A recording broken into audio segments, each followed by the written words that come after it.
देवताओं को शाप मिल गया दुर्वासा ऋषि का, तो देवताओं की शक्ति कमजोर पड़ गई, और जब कमजोर पड़ गई तो दैत्यों ने मौका पाकर के आक्रमण कर दिया देव लोक पर। देवता परास्त हो गए और परास्त होकर के इधर उधर भटकने लगे, और जब भटकने लगे तो भगवान के पास गए और भगवान से कहा कि प्रभु हमें इस संकट से निवृत्ति कैसे मिले। तो भगवान ने कहा कि तुम लोगों का ऐश्वर्य समुद्र में विलीन हो चुका है, इसलिए समुद्र मंथन करो, उसी से तुम्हारा वैभव तुम्हें वापस प्राप्त होगा। तो बोले ये समुद्र मंथन कैसे होगा? भगवान ने कहा कि तुम्हारे अकेले से कुछ नहीं होगा, तुम्हें दैत्यों का सहयोग लेना पड़ेगा।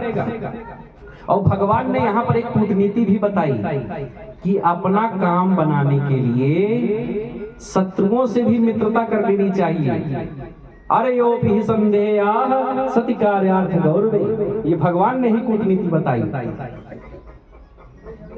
और फिर इसके बाद कहा कि जाकर के समुद्र मंथन के लिए प्रयत्न करो। देवताओं ने जाकर के दैत्यों के सामने समुद्र मंथन का प्रस्ताव रख दिया। अमृत निकलेगा उसका लोभ लालच भी दे दिया। उस प्रलोभन को पाकर के दैत्य तैयार हो गए। अब सम्मिलित रूप से समुद्र मंथन का प्रयत्न करने लगे। भगवान की सहायता से मंदराचल पर्वत को समुद्र में लाया गया। वासुकी नाग की रस्सी बनाई गई। भगवान ने सोचा कि एक तरफ से दैत्य खींचेंगे, एक तरफ से देवता, लेकिन जो लोग वासुकी नाग के मुख की तरफ हो जाएंगे उनकी तो विडंबना हो जाएगी, क्योंकि सर्प के मुख से विष निकलेगा। तो भगवान ने ही एक कूटनीति रची और उन्होंने दैत्यों के सामने ही देवताओं से कहा कि देवताओं तुम लोग तो उच्च कुल वाले हो, इसलिए तुम सर्प के मुख की तरफ लगो। दैत्यों ने कहा अच्छा, आपने हमें ही गिरे हुए खानदान का समझ रखा है, अब चाहे यह समुद्र मंथन हो या ना हो, लेकिन हम ही लगेंगे मुख की तरफ। अब भगवान ये तो चाहते ही थे। भगवान ने कहा ठीक है, जैसी तुम्हारी इच्छा। इसी से मुझे एक बात याद आई बंधुओं, कि भगवान जो करते हैं, भगवान का जो भी विधान होता है वो अच्छा ही होता है। हम उसे समझ पाए या ना समझ पाए, हम नहीं समझ पाते तो भगवान को कोसने लगते हैं, लेकिन भगवान का विधान कभी गलत नहीं होता। एक राहगीर रास्ते से जा रहा था, जेठ आषाढ़ का समय रहा होगा, तो जा रहा था। जब उसे थकान हो गई तो एक जामुन का वृक्ष उसे दिखाई दिया, तो सोचा यहीं पर बैठ करके विश्राम कर लूं कुछ देर, तो बैठ गया। अब देखो जब वहां बैठा तो उस समय पर वो जामुन भी पकी हुई थी बढ़िया मस्त, और उस सामने उसने देखा तो एक कोमल सी लता थी कुम्हड़े की, और उस लता में खूब 10-12 किलो का कुम्हड़ा लगा था बड़ा सा। तो सोचने लगा वो राहगीर कि विधाता कितना मूर्ख है, बताओ इतना बड़ा वृक्ष है जामुन का, उसमें छोटे छोटे फल लगाया है, और इसको देखो कितनी कोमल लता है इस पौधे की, और उसमें इतना 10-12 किलो का ये फल लगाया। विधाता बड़ा मूर्ख है, अगर मुझसे मिल जाए तो मैं उसको ये बुद्धि दे दूं कि सही जगह लगाओ। इतने में चिंतन करते करते चूंकि थक चुका था तो झपकी सी लग गई तो आंख लग गई। अब जामुन पकी थी, सो टपकी ऊपर से एक जामुन और आकर के उसकी आंख में ही गिरी, और जैसे गिरी तो उसकी नींद खुली, आंख खोला उसने, तब उसको अपनी भूल का एहसास हुआ।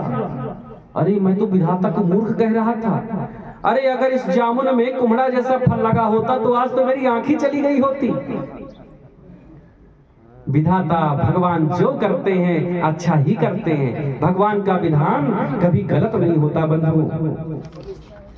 फिर इसके बाद समुद्र मंथन प्रारंभ हुआ, और मंदराचल पर्वत जब समुद्र में डूबने लगा तो भगवान ही कच्छप रूप लेकर के और वहां पर पीठ में धारण कर लिए मंदराचल पर्वत को। बोलिए कच्छपावतार भगवान की।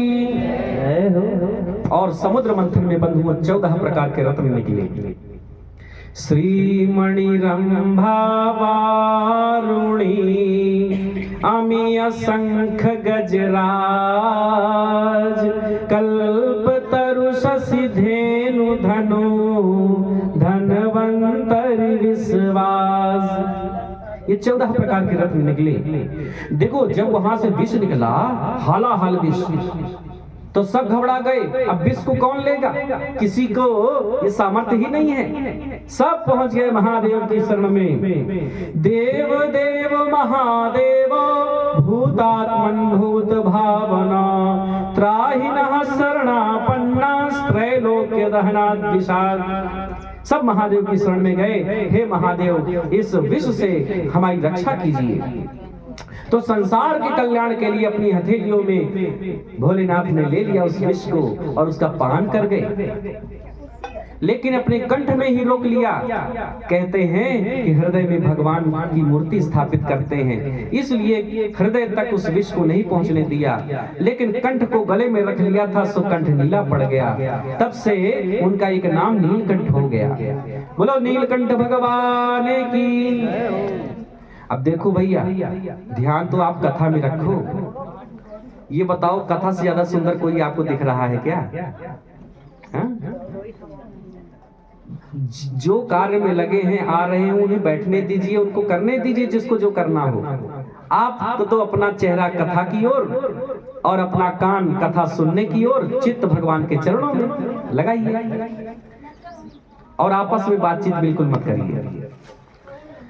तो बंधुओं, आप देखिए शंकर जी नीलकंठ हो गए और कहते हैं कि जब वो विषपान कर रहे थे तो उनकी हथेलियों से कुछ बूंदें गिर गई थी। तो जो विषैले जीव जंतु हैं और विषैली औषधियां हैं, उन्होंने उसको ग्रहण कर लिया था।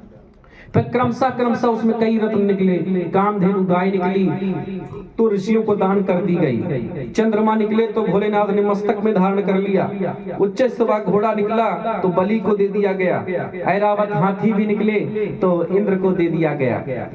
कौस्तुभ मणि नारायण के गले में, रंभा आदि अप्सराएं निकली तो स्वर्ग में चली गई और पारिजात वृक्ष को स्वर्ग में स्थापित कर दिया गया।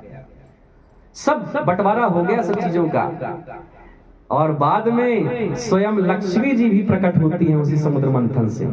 और लक्ष्मी जी जब प्रकट हुई तो वरमाला हाथ में ली हुई थी। तो उनके दिव्य सौंदर्य माधुर्य को देख करके सबका मन हुआ कि लक्ष्मी जी मुझे वरमाला पहना दे तो कितना अच्छा होगा। तो जितने देवता महात्मा दैत्य थे सब पंक्तिबद्ध होकर के बैठ गए और सबके मन में ये आशा है कि लक्ष्मी जी हमें वरमाला पहना दे। अब लक्ष्मी जी वहां से चली, एक एक करके सबका निरीक्षण कर रही हैं। तो सबसे पहले दुर्वासा ऋषि को देखा तो लक्ष्मी जी हाथ में वरमाला ली हैं, पर सोचने लगी कि दुर्वासा ऋषि वैसे तो बड़े तपस्वी हैं, तेज और ओज संपन्न हैं, लेकिन क्रोधी बहुत हैं। अब क्रोधी हैं तो इसलिए इनको वरमाला तो नहीं पहनाऊंगी मैं, इसलिए आगे बढ़ गई। फिर और महात्माओं को देखा, सब में कोई ना कोई विकार देखा, इसलिए आगे बढ़ती चली गई।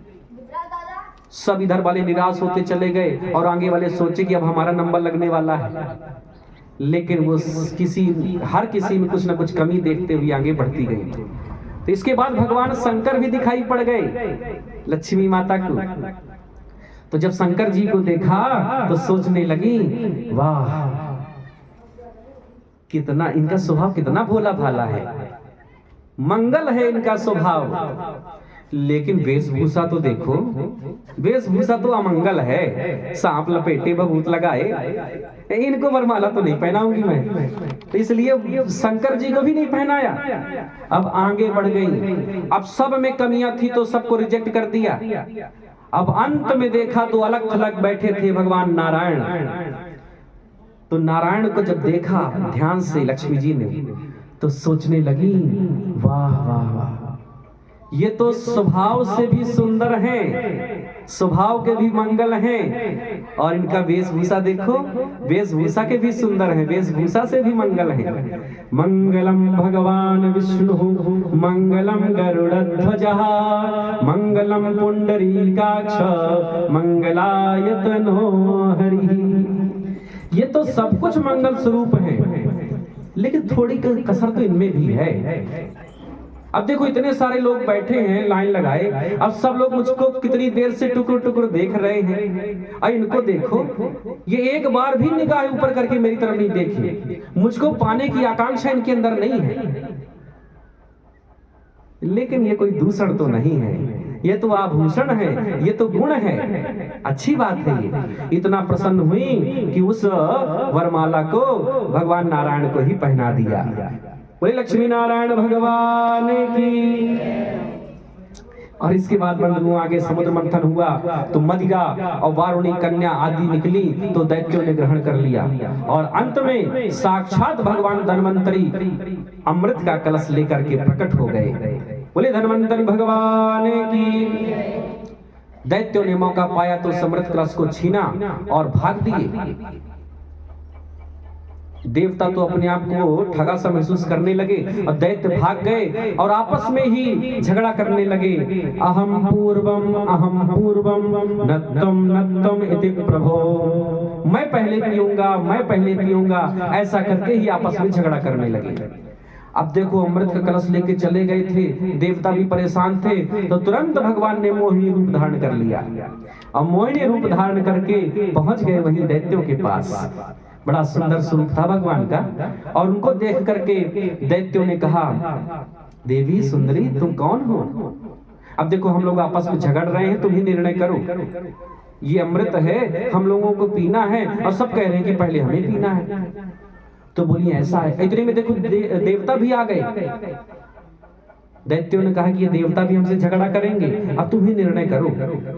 तो अकेले में कहा मोहिनी रूप भगवान ने दैत्यों से, देखो ऐसा है, इस कलश को ध्यान से देखो, ये ऊपर तो इसमें केवल पानी पानी है और इसके नीचे का जो ओरिजिनल गाढ़ा अमृत है वो नीचे है। इसलिए मैं ऊपर ऊपर का जो पानी है ये पिला देती हूँ देवताओं को और नीचे का गाढ़ा अमृत तुम लोगों को पिला दूंगी। अब भगवान की मोहिनी से तो मोहित हो चुके थे दैत्य, तो हर बात को मंजूर कर रहे हैं। बोले ठीक है। अब एक तरफ देवता बैठ गए, एक तरफ दैत्य बैठ गए और भगवान जो मोहिनी रूप लेकर के आए थे देवताओं को तो अमृत पिलाने लगे और जब दैत्यों का नंबर आता तो देख करके मुस्कुरा देते।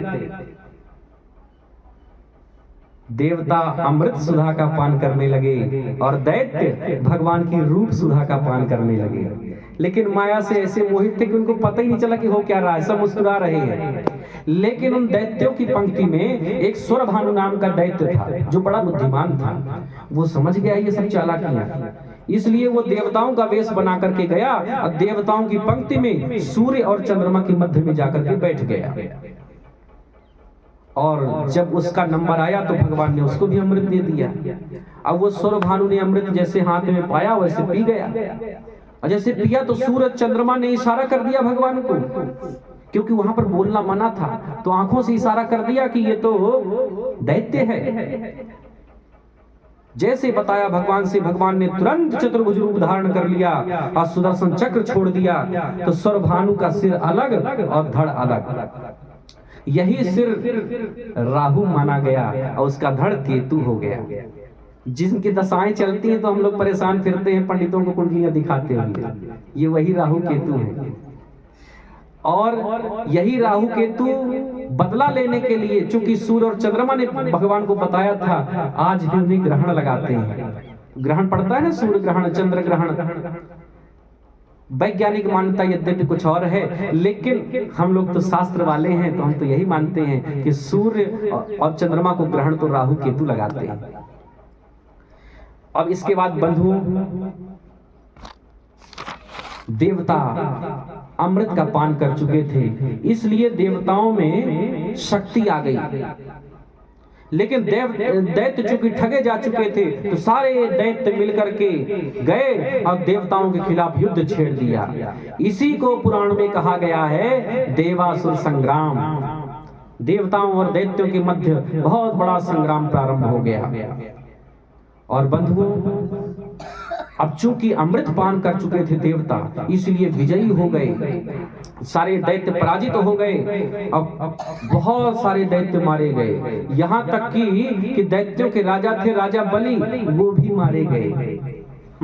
वो भी मारे गए। लेकिन दैत्य गुरु शुक्राचार्य को जब पता चला तो उनके पास एक मृत संजीवनी विद्या थी, मरे हुए को जिंदा करने की शक्ति, मंत्र शक्ति। तो उस मंत्र शक्ति से उन्होंने उन राक्षसों को पुनर्जीवित कर दिया, बलि को भी पुनः जीवित कर दिया।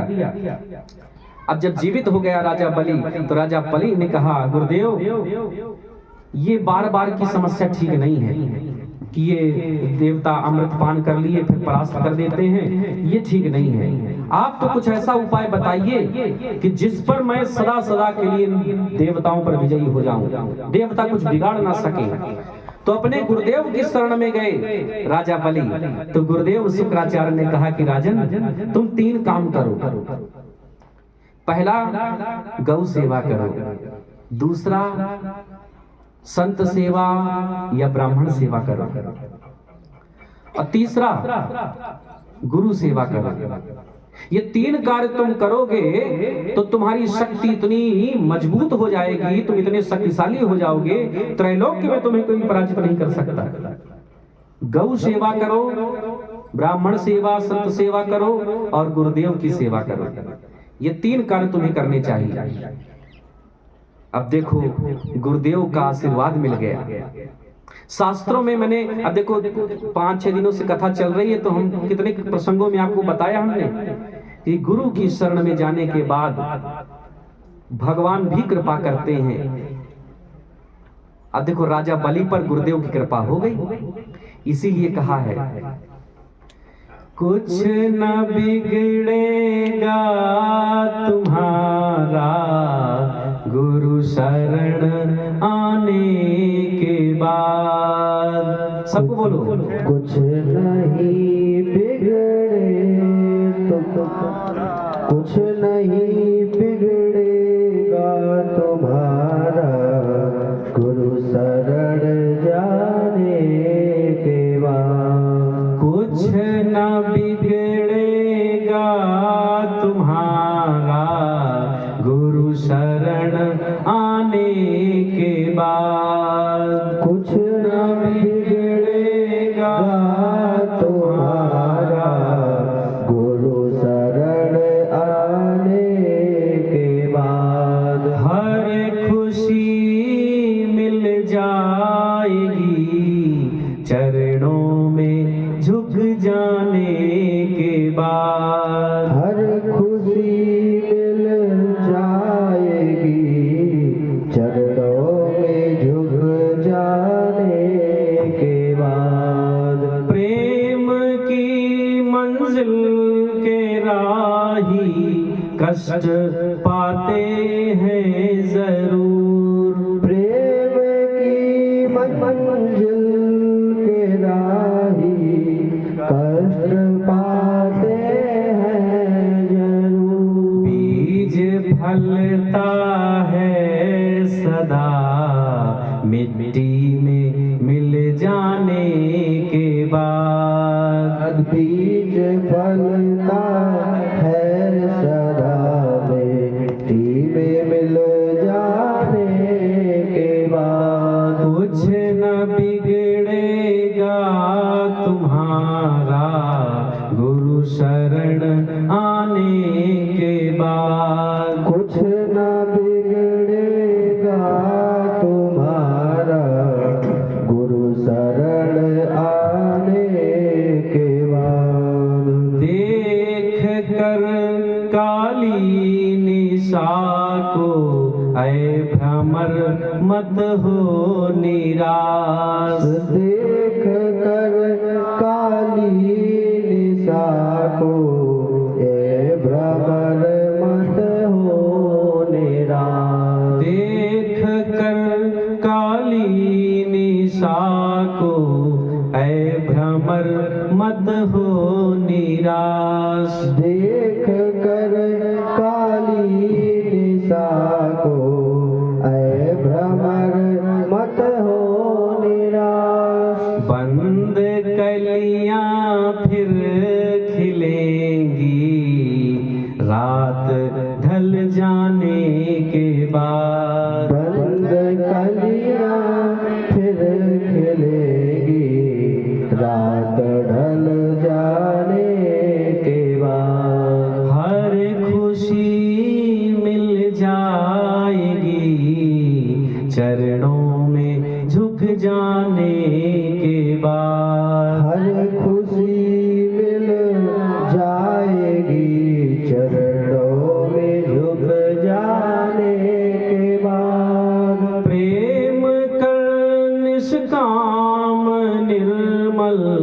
नाम ले घन श्याम का। प्रेम कर निष्काम निर्मल नाम ले घन श्याम का।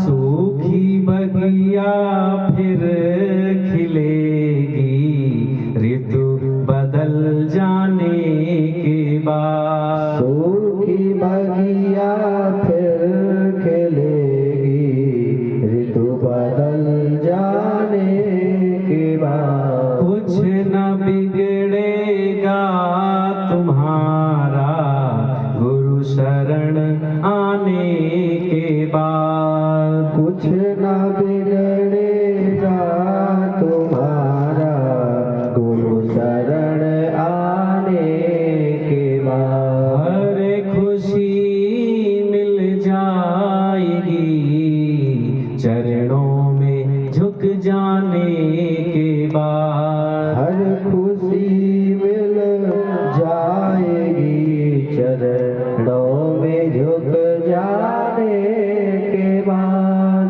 बोलो सद्गुरुदेव भगवान की जय हो। ऐसे गुरुदेव की कृपा पाकर के दैत्यराज बलि इतने शक्तिशाली हो गए कि देवता परास्त होने लगे। अब तो स्वर्ग पर भी आधिपत्य हो गया दैत्यराज बलि का। अब गुरुदेव की कृपा प्राप्त कर चुके थे, ब्राह्मणों का आशीर्वाद, भृगुवंशीय ब्राह्मणों का आशीर्वाद साथ में था। अब तो देवता मारे मारे फिर रहे हैं, छुप के इधर उधर घूम रहे हैं, भटक रहे हैं।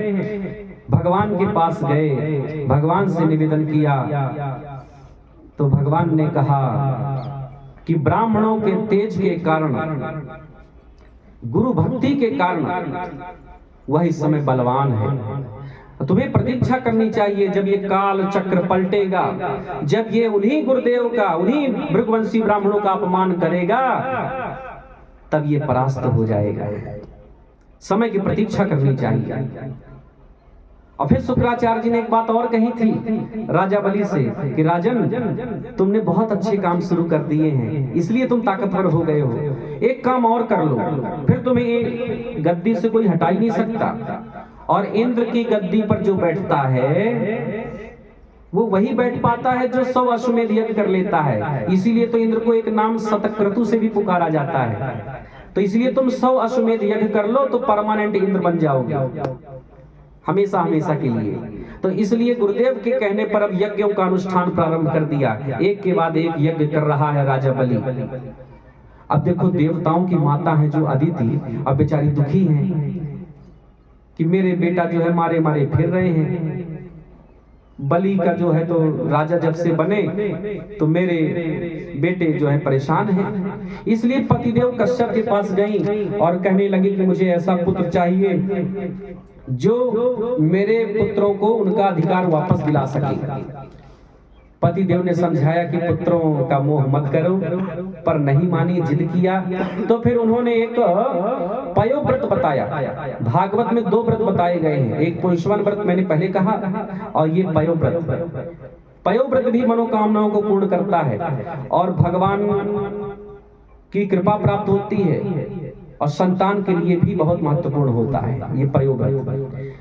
पर वो पुंसवन व्रत 1 वर्ष का व्रत है, और ये जो पयोव्रत है ये 12 दिनों का व्रत है।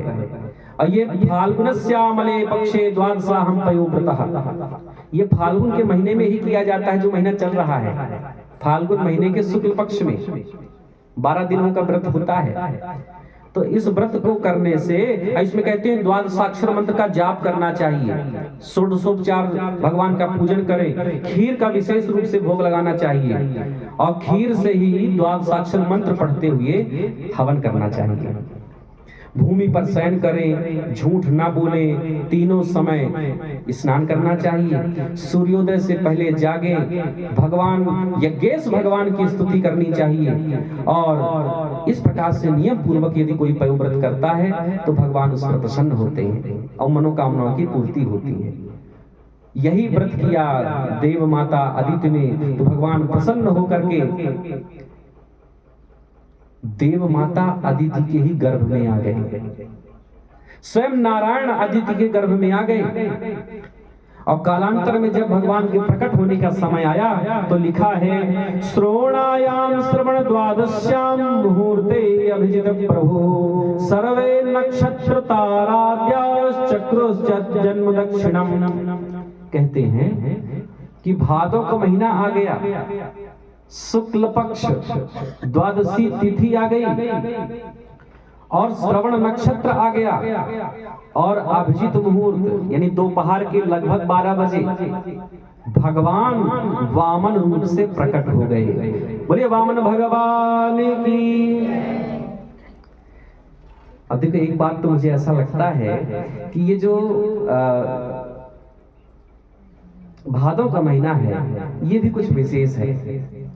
अब देखो आज हम लोग भगवान कृष्ण का जन्मोत्सव मनाने वाले हैं, तो भगवान कृष्ण कब प्रकट हुए थे? कौन से महीने में? भादव के महीने में। और बलराम जी कब आए? भादव के महीने में। हमारी राधा रानी कब आई? राधा रानी कब आई? भादव के महीना में। और अभी अभी वामन भगवान कब आए? भादव के महीने में। और तो और सुखदेव जी महाराज ने राजा परीक्षित को भागवत कब सुनाई? भादव के महीना में। ऐसे बहुत सारे संयोग हैं भागवत भादव के महीना की। और एक बात यह भी है कि ज्यादातर भगवान जब आते हैं ना तो 12 बजे आते हैं, कभी कभी दोपहर के 12 बजे और कभी कभी रात को 12 बजे। बड़े बड़े विद्वान ज्योतिषी लोग ऐसा कहते हैं कि ये जो 12 बजे का समय होता है ये काल गणना के हिसाब से बड़ा श्रेष्ठ होता है। तो देखो भगवान वामन जो है 12 बजे प्रकट हो गए। तो तम बटुम वामनम दृष्ट्वा मोदमाना महर्षयः कर्माणि कारयामासु पुरस्कृत्य प्रजापतिम। ऋषि कुल में ब्राह्मण कुल में भगवान प्रभु वामन का प्राकट्य हुआ। सभी ने भगवान का यज्ञोपवीत संस्कार कराया और सभी ने अपनी अपनी तरफ से कुछ न कुछ दिया। ब्रह्मा जी ने कमंडल दे दिए, माता ने लंगोट दे दिया, पृथ्वी ने आसन दे दिया, सरस्वती ने जपमाला दे दिया, आकाश ने छत्र दे दिया और बढ़िया जनेऊ संस्कार आदि हो गया। अब देखो वामन भगवान छोटे छोटे चरणों के साथ वामन रूपी बना करके अब जा रहे हैं राजा बलि के यज्ञ स्थल में। और जब वहां पर पहुंचे उस समय उनकी अवस्था 7 वर्ष की थी वामन भगवान की। अब जब वहां पहुंचे तो देखिए राजा बलि तो ब्राह्मणों का परम भक्त हो ही गया था। गुरुदेव ने कहा था कि ब्राह्मणों की सेवा करना, इसलिए ब्राह्मणों का बड़ा भक्त हो गया था। और जब देखा कि वामन भगवान आए हैं तो तुरंत उठ करके उनको प्रणाम किया, स्वागत किया और चरण धोने लगा। ब्राह्मण स्वस्तिवाचन बोलने लगे, स्वागतम ते नमस्तुभ्यं ब्राह्मण किम करवाम ते ब्रह्मर्षीणाम तपः साक्षान् मन्ये त्वार्य वपुर्धरम्। स्वागत किया। अब उस समय जो भगवान की झांकी थी राजा बलि के यज्ञ में, आइए हम लोग उस पर थोड़ा चिंतन करें। हरि वामन का वेश बनाए, हरि वामन का वेश बनाए, बलि राजा के द्वारे आए। बोलो हरि वामन का रूप बनाए, बलि राजा के द्वारे हरि वामन का वेश बनाए, बलि राजा के द्वारे आए। उनके नन्हे नन्हे पाँव, उनके नन्हे नन्हे हाथ, उनके नन्हे नन्हे पाँव, उनके नन्हे नन्हे हाथ, पैरों में खड़ाऊं सुहाए, बलि राजा के द्वारे आए। सुहाए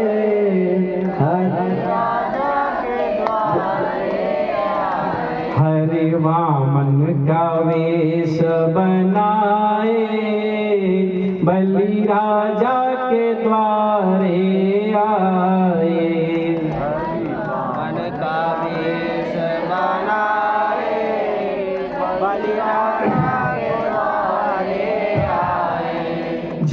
कांधे धरी गले माला पड़ी, झोली कांधे धरी गले माला धरी, मृग छाला बगल में दबाए, बलि राजा के द्वारे आए।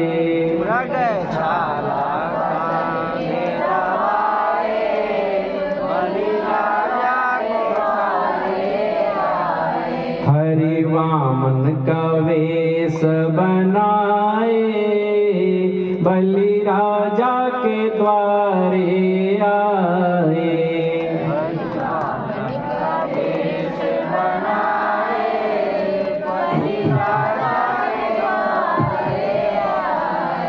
माथे तिलक सोहे, सिर पे चोटी सोहे, माथे तिलक सोहे, सिर पर चोटी सोहे, माथे तिलक सोहे, सिर पे चोटी सोहे, माथे तिलक सोहे, सिर पर चोटी सोहे।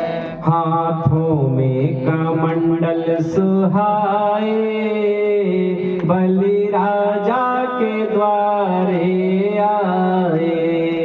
हरि वामन का वेश बनाए, बलि राजा के द्वारे आए।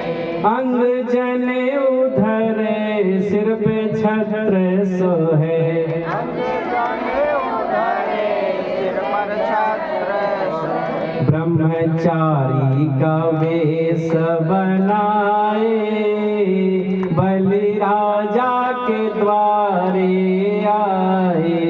ब्रह्मचारी का वेश बनाए, बलि राजा के द्वारे आए। हरि वामन का वेश बनाए, बलि राजा के द्वारे आए।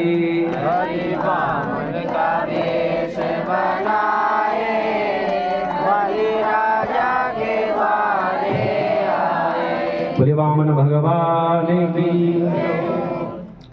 राजा बलि ने भगवान वामन का खूब स्वागत किया, प्रणाम किया और बोला कि हे ब्राह्मण देवता, मैं ब्राह्मणों का परम भक्त हूँ। आप अपनी इच्छा से मांग लो जो आपको मांगना हो। आपको गाय चाहिए, स्वर्णाभूषण चाहिए, धन रुपया पैसा जो चाहिए, भूमि चाहिए, आप मांग लो। और यदि आप अविवाहित होंगे, अगर ब्राह्मण कन्या चाहिए तो वो भी मैं दे सकता हूँ। जो आपके मन में हो मांग लो। तो भगवान वामन कहते हैं कि राजन, यदि तुम्हारे जैसा उदार दानी नहीं है संसार में, तो मेरे जैसा संतोषी ब्राह्मण भी नहीं है। यदि तुम कुछ देना ही चाहते हो तो पदानि त्रीणि दैत्येंद्र सम्मितानि पदा मम। यदि देना चाहते हो तो केवल 3 पग भूमि दे दो। बलि ने कहा कि मेरे पास आकर के 3 पग भूमि? अरे तुम मेरे राज्य के नहीं हो क्या? मुझे नहीं पहचानते? चलो एक बार और विचार कर लो। बोले नहीं महाराज, 3 पग की भूमि चाहिए। अरे हम ज्यादा लेके क्या करेंगे? हम तो ठहरे भजन आनंदी, भजन करते हैं, तो एक जगह आसन लगाएंगे और माला जाप करेंगे। तो कुटिया बनाने के लिए 3 पग की भूमि पर्याप्त है। ज्यादा हम क्या करेंगे लेकर? हमको घर गृहस्थी थोड़ी जोड़ना है। जब बार बार कहा नहीं माने तो अंत में राजा बलि ने कहा ठीक है, ले लीजिए, 3 पग भूमि नाप लीजिए। बोले ऐसे नहीं राजन, पहले तो संकल्प करना पड़ेगा। ब्राह्मण रूपाय वामनाय माम त्रीणि पदानि पृथ्वीम अहम संप्रददे। संकल्प करना पड़ेगा, क्योंकि देखो कल मैंने नरक लोक के वर्णन में सुनाया था ना कि दान करते समय कोई झूठ बोलेगा तो वो सीधे नरक में जाता है। इसीलिए वामन भगवान कह रहे हैं कि पहले संकल्प कर लो, क्योंकि संकल्प का मतलब होता है पक्का रजिस्ट्रेशन। अब संकल्प करने के बाद कोई मुकर नहीं सकता। हाँ, यदि संकल्प करने के बाद कोई पीछे हटा तो वो फिर सीधे नरक ही जाता है और कोई दूसरा रास्ता नहीं है। तो राजा बलि ने कहा ठीक है, जैसी आपकी इच्छा। अब संकल्प करने के लिए कुशाक्षत जल द्रव्यम चादाय संकल्प, सब चीजें रखी गई और बढ़िया। और उसके बाद कमंडल से जल डालने के लिए आगे बढ़े जैसे ही भगवान वामन, क्योंकि बंधुओं संकल्प का भी एक नियम होता है। संकल्प जब हम लोग करवाते हैं ना, करते हैं, तो कुशा अक्षत जल द्रव्य पुष्प आदि रख करके जब संकल्प हम पढ़ते हैं तो ऊपर से जल भी डालना चाहिए और जल थोड़ा थोड़ा गिरते रहना चाहिए। इसीलिए आपने देखा होगा पंडित जी लोग कहते हैं कि जजमान जी हाथ में ले लीजिए कुशा अक्षत और द्रव्य, और पत्नी से कहते हैं उन जजमान की कि आप जल डालते जाना, क्योंकि वही संकल्प सही माना जाता है जब वो जल थोड़ा थोड़ा गिरता रहता है। पंडित जी मंत्र पढ़ते रहते हैं, वो जल गिरते रहना चाहिए, और जब जल समाप्त हो जाए तो फिर से जल डाल दो। ये नियम है इसका संकल्प का। तो इसीलिए अब वो कमंडल का जल डालने के लिए आगे बढ़े वामन भगवान। इतने में शुक्राचार्य आ गए।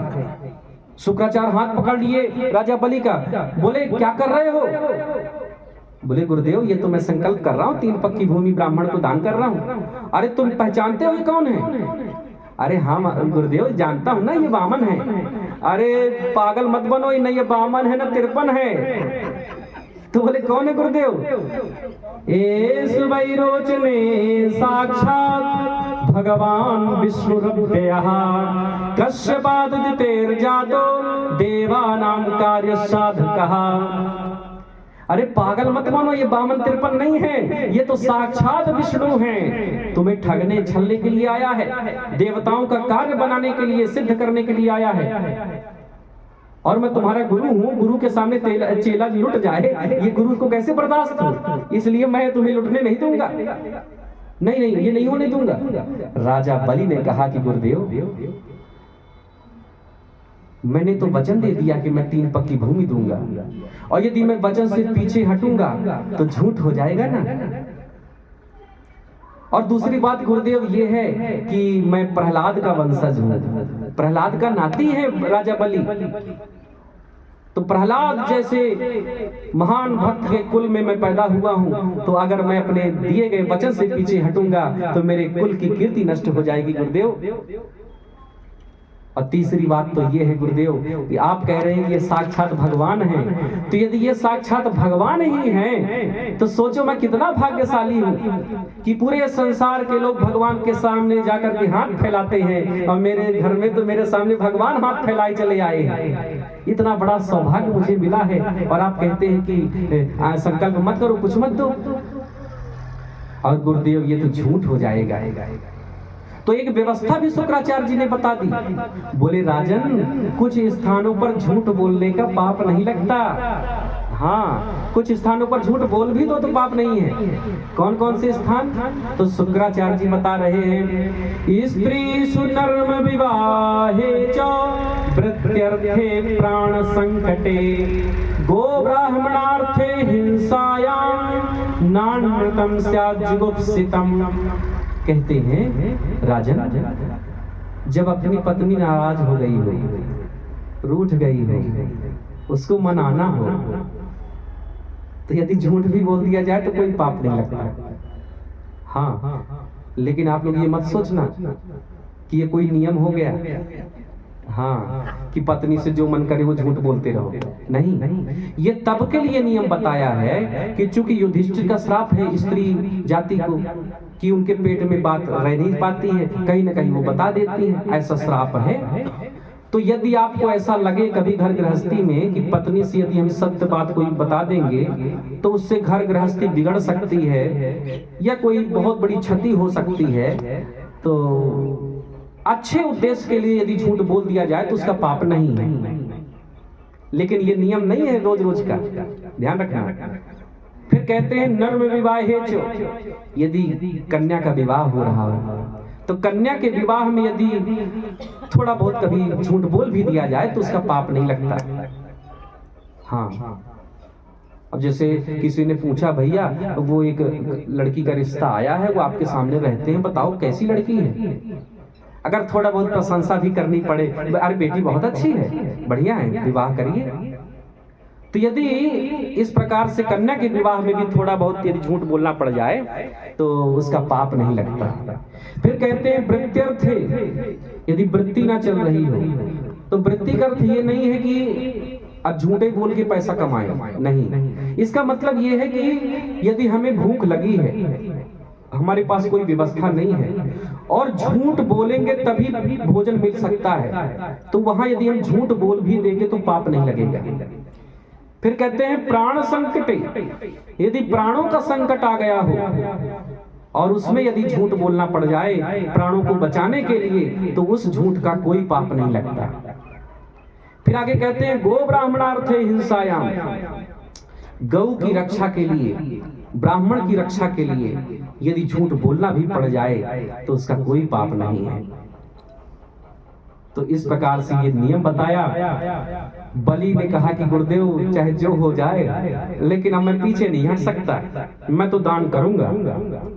अब देखो भागवत में तो उल्लेख नहीं है, लेकिन विष्णु पुराण और अभी 10 दिन पहले ही मुझे देवी भागवत का पाठ करने का अवसर मिला, यही नागौद के और आगे शिवराजपुरे के स्थान है वहां पर। तो देवी भागवत में भी मैंने वही प्रसंग पढ़ा जो विष्णु पुराण में पढ़ा था, कि जैसे ही भगवान वामन कमंडल से जल डालने लगे तो शुक्राचार्य जी सूक्ष्म रूप बना करके उसकी जरहरी में जहां से जल गिरता है वहां पर जाके बैठ गए कि ना तो जल गिरेगा, न संकल्प पूरा होगा, न चेला लुटेगा। लेकिन वामन भगवान तो सब जानते थे, कुसा निकाल के जलहरी को साफ किया तो शुक्राचार्य अपनी एक आंखें गवा बैठे। अब गुरु बाबा की एक आंख बची। विद्वानों ने इसका भी आध्यात्मिक अर्थ बताया है। कहते हैं कि गुरुदेव की एक ही आंख होनी चाहिए। एक आंख का मतलब क्या है? भेदभाव से रहित, कोई भेदभाव नहीं, एक दृष्टि, सबको समान दृष्टि से देख रहे हैं, तभी तो गुरु हैं। और अगर दो आंख हो कि इसको दूसरी दृष्टि से देखें, उस व्यक्ति को दूसरी दृष्टि से देखें, तो वो फिर कैसे गुरु? गुरु तो वही है जिनकी एक दृष्टि है, जो सब में समभाव रखते हैं। तो बंधुओं, इसका विद्वानों ने ऐसा अर्थ बताया।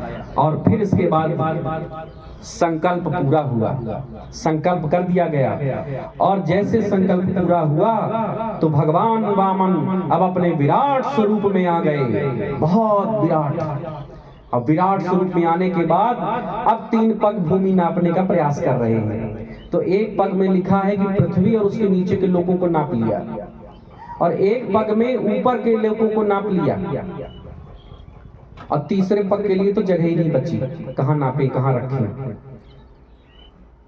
तो ऐसी भी कथा आती है कि जब भगवान वामन का चरण ब्रह्मलोक से जा रहा था तो ब्रह्मा जी पहले से कमंडल में जल लेके बैठे थे कि प्रभु के चरण आएंगे तो मैं उनके पैरों को धुल लूंगा, भगवान का चरणामृत मिल जाएगा।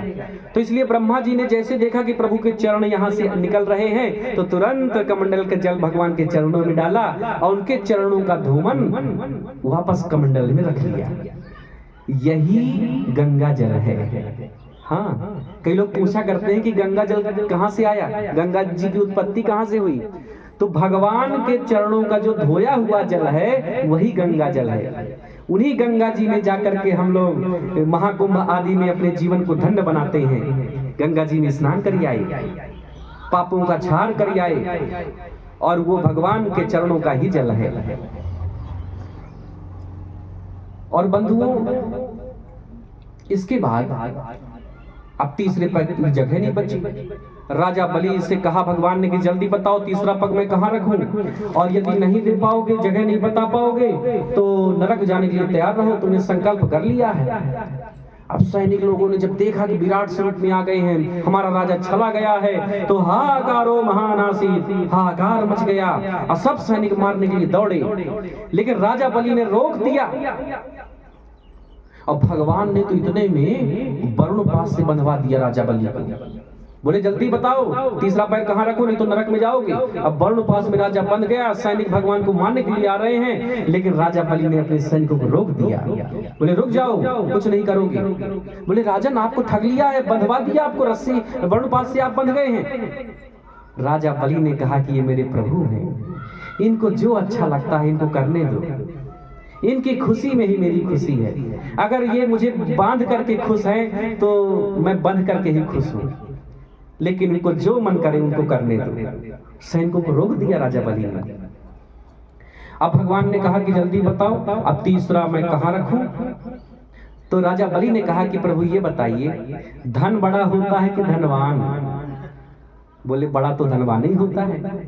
तो बोले आपने मेरा पूरा धन संपत्ति नाप ली, पर धनवान मैं तो अभी खड़ा हूं, मैं तो अभी अलग खड़ा हूं। तो इसलिए पदम तृतीयम कुरु शीर्ष में निजम, तीसरा चरण तो आप मेरे ऊपर रख लीजिए, मेरे सिर पे। इसलिए भगवान ने तीसरा चरण राजा बलि के सिर पर रख दिया। बताइए राजा बलि कितना भाग्यशाली रहा होगा कि जिसके सिर पर स्वयं भगवान ने अपने चरण रख दिए हो। राजा बलि के ऊपर चरण रखने के बाद भगवान ने कहा कि वाह रे बलि, मैं आया था तुम्हें ठगने के लिए, तुम्हें छलने के लिए, पर तुमने मुझे छल लिया। इतना सब कुछ छिन जाने के बाद भी तुम एकदम धैर्य से बैठे हो, एक भी क्रोध नहीं, कोई प्रतिकार नहीं, और ऊपर से कहते हो कि प्रभु को जो अच्छा लगे करने दीजिए। वाह बलि वाह, तुम्हारी भक्ति से मैं प्रसन्न हूं।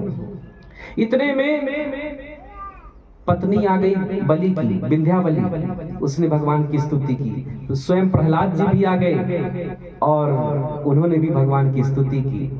इतने में ब्रह्मा जी भी आ गए, भगवान की स्तुति की, और एक प्रश्न भी पूछा भगवान से कि प्रभु एक बात समझ में नहीं आती, कोई भक्त यदि श्रद्धा से आपको तुलसी दल या कमल फूल या कोई भी फूल चढ़ा देता है या कोई भी पत्ता चढ़ा देता है, प्रसन्न हो जाते हैं और उस पर कृपा कर देते हैं। और जिस राजा बलि ने आपको अपना सर्वस्व न्यौछावर कर दिया, उसको आपने वर्ण पास में बंधवा के फेंक दिया।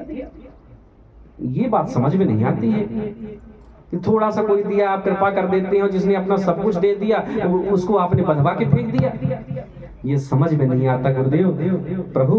तो भगवान अब उसका उत्तर दे रहे हैं, ब्रह्मण्यमुनग्रहणामि तद्विशो विधुनोम्यहम् यन्मदः पुरुषः स्तब्धो लोकं मां चावमन्यते।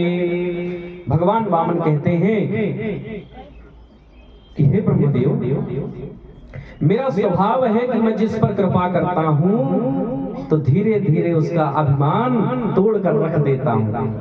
हाँ, ये भगवान की कृपा करने का तरीका है कि भगवान जिस पर कृपा करते हैं तो उसका अभिमान समाप्त कर देते हैं। यदि वो धनाभिमानी है तो उसका धन नष्ट कर देते हैं, यदि कोई पदाभिमानी है तो उसको पद से च्युत कर देते हैं।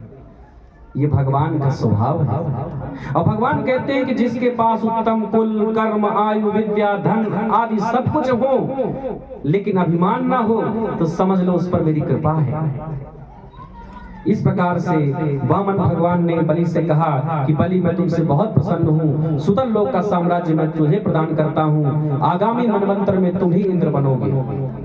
इंद्र बनने की तुम्हारी आकांक्षा थी, अब तुम ही इंद्र बनोगे। राजा बलि से कहा कि तुम मांग लो जो मांगना चाहते हो, तुमसे मैं बहुत प्रसन्न हूँ। तो राजा बलि ने एक ही बात भगवान से मांगी कि हे प्रभु,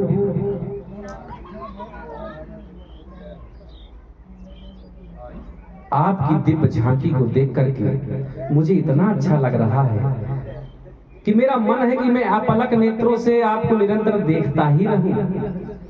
ऐसी कोई व्यवस्था कर दीजिए।